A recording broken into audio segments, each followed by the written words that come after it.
in the heart of Ohio at Red Hollow International Airport. An ordinary day was about to unravel into something far from routine.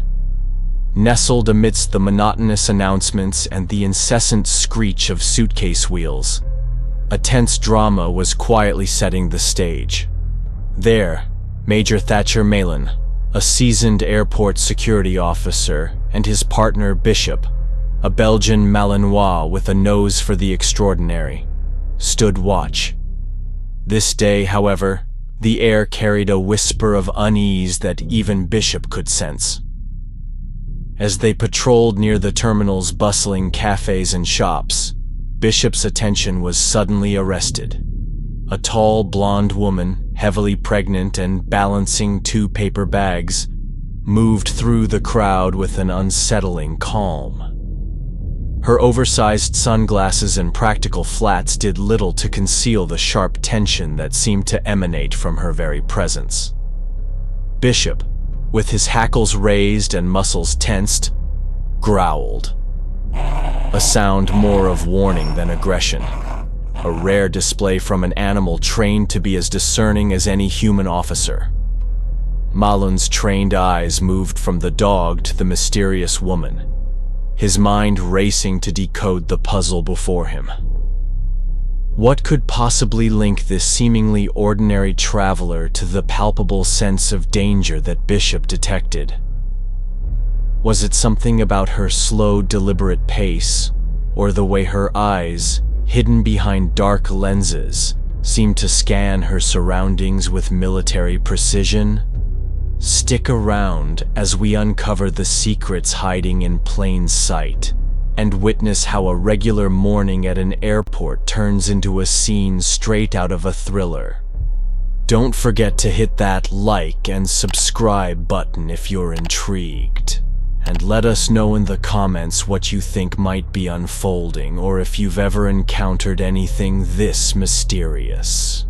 As the morning rush swelled around them, the peculiar tension emanating from Bishop intensified. The Belgian Malinois, trained to detect the slightest anomaly, was now fully attuned to the pregnant woman weaving through the crowd. His growls grew louder, more urgent, as if desperately trying to communicate a looming threat only he could sense. Malun, observing Bishop's unusual agitation, felt a prickle of alarm himself. He tightened his grip on the leash, his senses sharpening to match his partner's alertness. The woman, Marlo Ashford, moved with an eerie calmness that contrasted starkly with the bustling environment of Red Hollow International Airport. Her dark sunglasses masked her eyes, but nothing could hide the sudden rigidity of her posture as Bishop's growls echoed off the terminal walls. It was as though an invisible thread of understanding stretched between the dog and the woman, a silent acknowledgement of a shared, unspoken secret. Suddenly, without any visible warning, Marlo's steady pace faltered. The paper bags she carried tumbled from her grasp, spilling their contents, a mix of personal items and cryptic bits of paper, across the shiny airport floor. The sound of her collapsing resonated through the terminal like a gunshot, drawing startled looks and gasps from the nearby travelers. The mundane chatter and the routine noise of the airport were pierced by this unexpected disruption, turning all eyes towards the scene. As Marlo lay on the ground, motionless, the atmosphere shifted palpably. The usual indifference of hurried passengers was replaced by a collective breath of suspense. Bishop ceased growling and started barking frantically, pacing around her as if guarding a precious secret now exposed by her fall. Malun, his heart pounding with a mix of concern and professional curiosity, knelt beside her, calling urgently for medical assistance. His voice, steady and commanding, barely masked the undercurrent of concern for the unknown factors at play. As the paramedics weaved their way through the crowd, Major Thatcher Malin turned his full attention to the items scattered around Marlowe Ashford's unconscious form. His eyes flickered with a mix of professionalism and personal concern as he methodically began to piece together the enigma laid out before him. Among the fallen items, a sealed envelope marked with a simple yet haunting word, "Sorry," caught his attention. Its presence seemed incongruous with the mundane objects like a water bottle and a magazine also spilled from her bags. His hands hesitated momentarily before he picked up the envelope, the weight of its potential contents pressing upon him even before it touched his fingers. As he turned it over, the sound of the crowd faded into a murmur, his focus narrowing down to the task at hand. The envelope felt heavier than it should, laden with significance and perhaps foreboding. Setting the envelope aside for a moment, Malun's attention was drawn next to a military dog tag tangled amidst the other items. He picked it up, and the name etched into the metal sent a shiver down his spine. Hollis Rare. It wasn't just any name. It was the name of a comrade, a brother in arms whose memory had been buried deep in Malun's psyche, a relic of a past life filled with both camaraderie and the horrors of war. The recognition of the tag opened a floodgate of memories. Dusty, sun-baked days overseas, filled with laughter, strategic talks, and the ever-present cloud of danger. Hollis had been more than just a fellow soldier. He had been a cornerstone of Malun's wartime experience.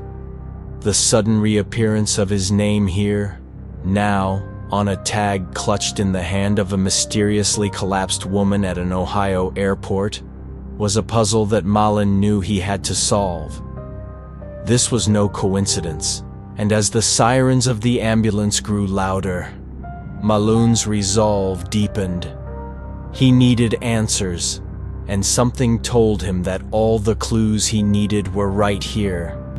When Marlowe Ashford regained consciousness in the sterile, white expanse of the airport clinic, her first coherent words were a request to see Major Thatcher Malin. As he entered the room, the air charged with a subtle but palpable tension, her gaze fixed upon him with a piercing intensity that bordered on recognition, or perhaps realization. "Major Malin?" she inquired, her voice steadier than one might expect from someone just regaining consciousness. "You need to see this," she said, handing him an old, worn envelope as if transferring a relic of utmost importance. The envelope contained a letter, its edges yellowed with age, but the writing still clear and assertive. The script was unmistakably Hollis's, marked by the same rushed slant that Malin had seen on countless mission briefs and personal notes from years gone by. As Malin unfolded the letter, his hands trembled slightly, not just from the resurgence of buried memories, but from the gravity of what he was about to discover. The letter was dated just before Hollis's last deployment, a deployment from which he never returned. It began abruptly. "If you're reading this, I didn't make it back, and it's time she knew the truth." The words that followed were a confession, a revelation of deep secrets kept not out of deceit, but protection. Hollis wrote of a hidden life, a set of circumstances that forced him into choices no soldier should ever have to make. He spoke of Marlowe, not just as a distant observer, but as someone integral to his life, and, potentially, his legacy. As Malin absorbed the contents of the letter, Marlowe watched him closely, her expression a complex tapestry of hope and fear. She knew about Hollis from her mother, but only through veiled hints and whispered stories that she could never fully grasp until now. "This letter," Marlowe said softly, breaking the heavy silence. He wanted me to have it when I was old enough to understand. My mother kept it from me until she passed. She thought it was too dangerous. The implications of Hollis's words were clear and weighty. There was more at stake than just the past. There were truths here that someone had gone to great lengths to bury. Now, with every word Malin read, the pieces of a jigsaw too long incomplete began to ominously click into place.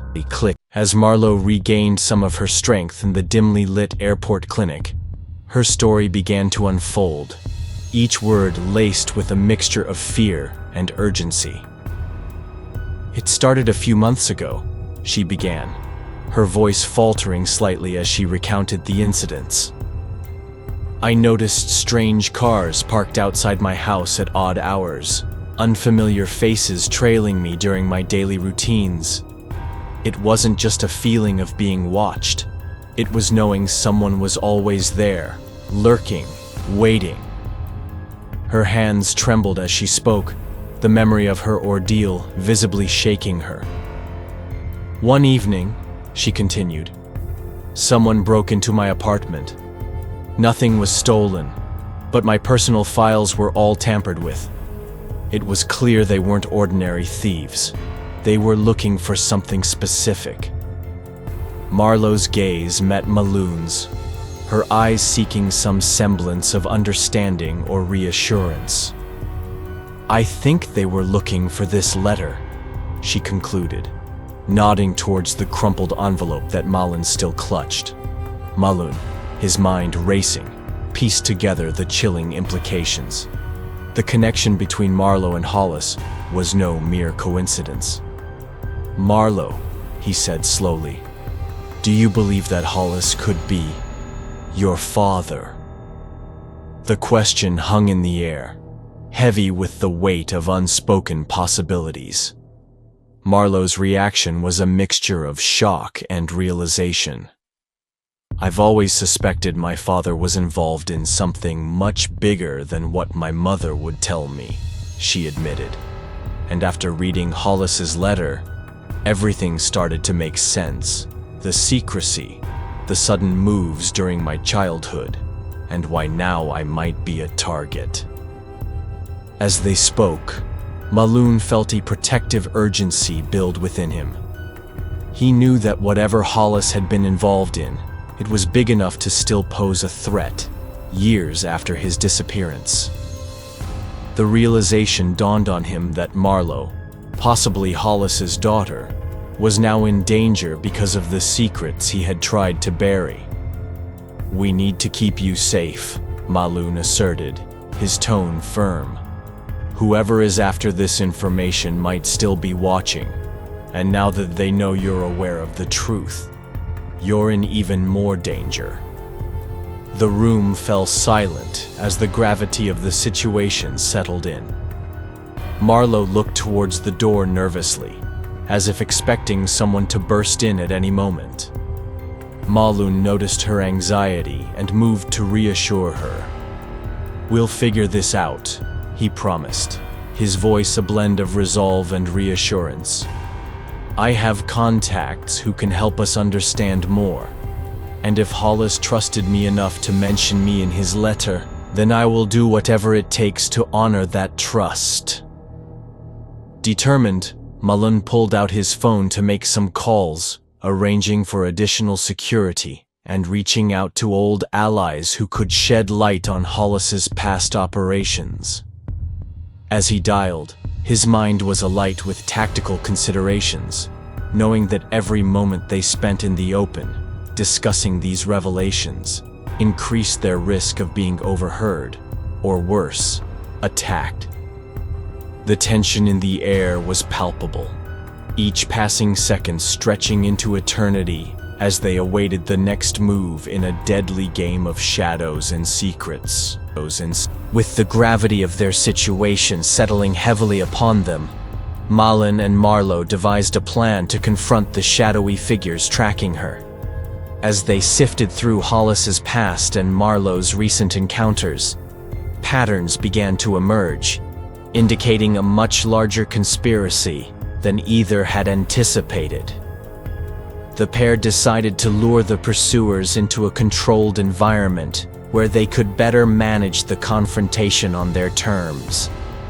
The tension was palpable as they prepared. Malun, experienced in tactical operations, arranged for backup from trusted colleagues who could intervene if the situation escalated. Marlowe, although not trained in combat, showed a resolve that surprised even Malun. Her determination stemmed not just from self-preservation, but from a need to uncover the truth about her father and the secrets he died protecting.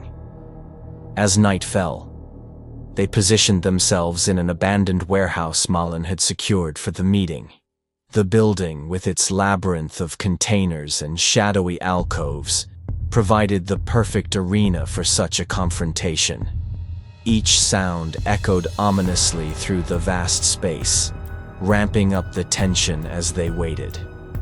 Finally, the silence was broken by the subtle sound of footsteps, deliberate and measured, indicating professional training. The faint light from the entrance revealed two figures cautiously entering the space. Marlowe's breath hitched, and Malun signaled her to stay back, his hand resting reassuringly on the grip of his concealed weapon. "Show yourself," Malun called out, his voice echoing off the metal walls, authoritative and steady. The figures stopped, and one stepped forward into a shaft of moonlight streaming through a broken window. The face was unfamiliar, but the cold, calculating eyes were not. It was someone who had been deeply embedded in the operations Hollis had been involved with. "Major Malun, we meet at last," the figure spoke, his voice betraying no emotion. "You've been quite troublesome, keeping Marlowe hidden from us." The standoff was tense, with Malun weighing his options and Marlowe anxiously watching, ready to play her part in the trap they had set. The air was thick with danger, each participant aware that the next few moments could decide their fates. With practiced calm, Malun negotiated, his voice steady despite the adrenaline that surged through his veins. He demanded safe passage for Marlowe, offering in exchange the silence about the dark secrets he had uncovered. The standoff was a chess match. Each word and movement was strategic, calculated to bring about an end without violence. However, Malun was prepared for any outcome, his hand never straying far from his weapon. As negotiations teetered on the edge of collapse, Bishop's sudden movement broke the stalemate. The dog, ever vigilant, sensed the tension and lunged towards one of the figures, creating a distraction. This momentary chaos allowed Malun's backup to step in, and the situation was quickly defused with precision and restraint. In the aftermath, as the dust settled and the last of the adversaries were taken into custody, Malun and Marlowe stood amidst the wreckage of what had been a harrowing ordeal. They looked at each other, a mutual recognition of the journey they had endured together, and the bond forged in fire.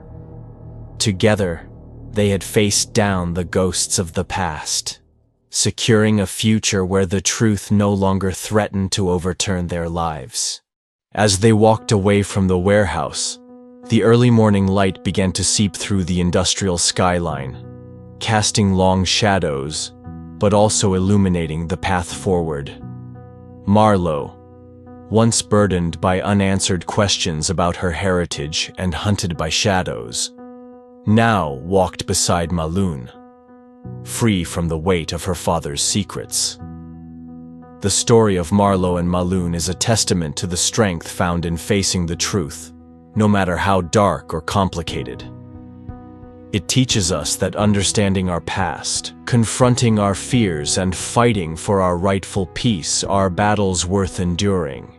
Their journey reminds us that while the truth might be a tough adversary, with courage, resilience, and trusted allies, new beginnings are always possible. Bishop is not just a dog, he was a hero in his own right. His actions reminded us of the extraordinary capabilities and the profound impact our four-legged companions have in our lives. Bishop's loyalty and bravery were a beacon of hope and a testament to the saying that dogs are truly man's best friend.